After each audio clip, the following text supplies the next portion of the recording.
भूत की कहानी। भूत नाशक बाबा। सालों पहले माधोपुर और श्यामपुर के जंगल तक भूत प्रेत की कहानियां फैली हुई थी। पास के ही गांव के लोग इन्हीं जंगलों में अपने जानवर चराते थे, लेकिन भूत के डर से शाम होने से पहले लौट जाते थे। एक दिन राजीव भी उसी जंगल में अपनी बकरियों के लिए घास लेने के लिए गया था। अक्सर काम से जी चुराने वाला राजीव मजबूरी में जंगल आया था, इसलिए उसका मन घास काटने का बिल्कुल भी नहीं था। जंगल में आसपास उसने देखा कि घास नहीं है, क्योंकि सारी गाय बकरी घास खा गई थी। अब वो मरे मन से आगे बढ़ने लगा। जाते जाते वो करीब जंगल के बीच में पहुंच गया था। वहाँ काफी हरी घास और पत्तों से लदे हुए पेड़ थे। पास में ही झरना भी बह रहा था। यह सब देखकर राजीव को और आलस आ गया। उसने सोचा कि कुछ देर पत्थरों पर बैठकर आराम कर लेता हूँ। लेटते ही राजीव गहरी नींद में चला गया और सपने देखने लगा। सपने में ही राजीव जंगल का रास्ता भूल गया था और उसने एक अजीब से आदमी को भी देखा। आदमी की शक्ल इतनी डरावनी थी कि राजीव की नींद खुल गई। डरा हुआ राजीव एकदम उठा और बकरियों के लिए घास काटने लगा। भले ही वो घास काट रहा था, लेकिन उसके जहन से सपने वाले उस डरावनी इंसान की शक्ल जा ही नहीं रही थी। राजीव घास जल्दी जल्दी काट रहा था, क्योंकि सूरज लगभग ढलने ही वाला था। उसने कुछ देर बाद दो लोगों की आवाज सुनी। वो दौड़ता हुआ उस आवाज की तरफ बढ़ने लगा। उनके पास पहुंचकर राजीव कहने लगा कि मुझे मेरे गांव जाने का रास्ता बता दीजिए। उसकी बात सुनते ही वो दोनों वहां से एकदम गायब हो गए। उन्हें एकदम से गायब होता देख हैरान राजीव बेहोश हो गया। कुछ देर बाद जब राजीव को होश आया तो उसने अपने सामने वही सपने वाला डरावना आदमी देखा। उसकी आंखें लाल रंग की थी और दांत बाहर को निकले हुए। किसी तरह से खुद को संभालकर राजीव वहां से पागलों की तरह दौड़ने लगा। उसी वक्त एक भालू से टकरा गया। उसने ऐसा झपट्टा मारा राजीव पर कि वो नीचे गिर गया। तभी भालू भी आदमी की शक्ल में आ गया। वो भी अजीब और डरावना था। हाथ टेढ़े मेढ़े, होठ कटे हुए और पैर उल्टे थी। इधर जंगल में फंसे राजीव को कुछ समझ नहीं आ रहा था कि उसके साथ क्या हो रहा है। उधर उसके घर वाले परेशान हो रहे थे। रात के 10 बज चुके थे, लेकिन राजीव घर नहीं लौटा था। उसका भाई उसे ढूंढने के लिए जंगल की तरफ निकल गया।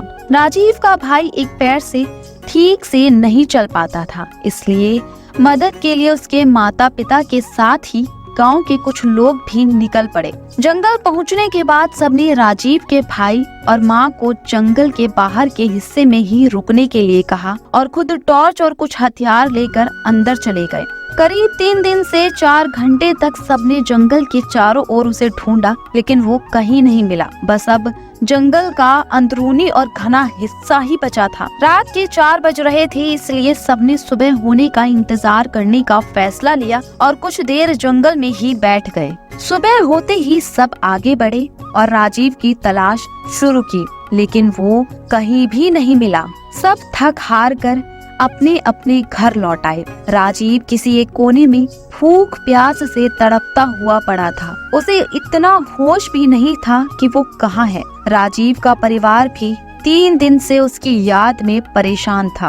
राजीव के भाई के मन में हुआ कि वो पक्का कहीं मुसीबत में ही होगा। अब मुझे भगवान को याद करना चाहिए। उसने तुरंत नीम के पेड़ के नीचे गड्ढा खोदना शुरू कर दिया। भाई लौटेगा कहते कहते किसी तरह से उसने गड्ढा खोद लिया। अब रोज सुबह वह उस गड्ढे में जल और दूध चढ़ाता था। उसका मानना था कि उसके देवता उसी नीम के नीचे ही रहते हैं।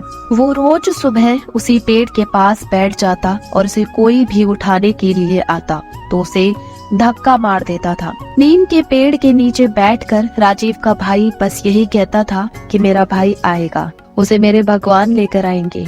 राजीव के ना मिलने और उसके बड़े भाई की ऐसी हालत देखकर गांव वालों ने एक भगत को बुलाया।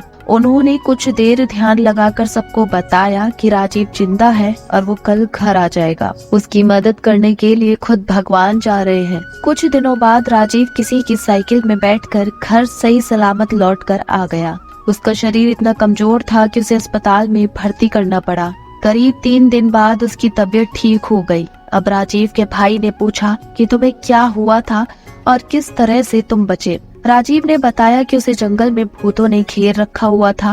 वो ऐसे खतरनाक दिखते थे कि याद करते ही डर लगता है। आवाजें भी अजीब अजीब सी निकाल कर मेरे चारों तरफ नाचते रहते थे। मुझे लगता था कि मैं कभी नहीं बच पाऊंगा, लेकिन भगवान से खुद को बचाने की मिन्नतें भी करता था। तभी ऐसा लगा मानो भगवान ने उसकी पुकार सुन ली हो। उस दिन घोड़े के पैरों की आहट और उसके हिनहिनाने की आवाज आई। सभी भूत ये सुनकर शांत हो गए। घोड़े पर एक आदमी भी सवार था। उसके हाथों में तलवार थी। उसे देखते ही सारे भूत भागने लगे। वो अपनी तलवार से एक एक को मारते हुए आगे बढ़ रहे थे। फिर उस घुड़सवार ने मेरी तरफ देखते हुए कहा कि मैं तुम्हारे लिए ही आया हूँ। अब किसी तरह की चिंता मत करना। सुबह होते ही तुम्हें कोई न कोई लेने आ जाएगा। अभी तुम आराम करो। राजीव ने आगे कहा कि उसकी इतनी बात से ही दिल को सुकून मिल गया था। वहाँ से सारे भूत भी भाग चुके थे, इसलिए मैं बिना किसी डर के सो गया। सुबह जैसे ही मेरी आँख खुली तो वहाँ एक साइकिल वाला इंसान था। उसने मेरी तरफ हाथ बढ़ाकर कहा कि तुम्हारा घर कहाँ है, बता दो, मैं तुम्हें वहाँ पहुँचा दूंगा। उसके बाद वो मुझे घर ले आया। इस कहानी से हमें यह सीख मिलती है कि भगवान पर अगर अटल विश्वास हो तो वो भक्त की मदद करने के लिए किसी न किसी रूप में जरूर आते हैं। अगर आपको हमारी कहानी अच्छी लगी तो इसे लाइक और शेयर जरूर करें। साथ ही चैनल को सब्सक्राइब करना ना भूलें।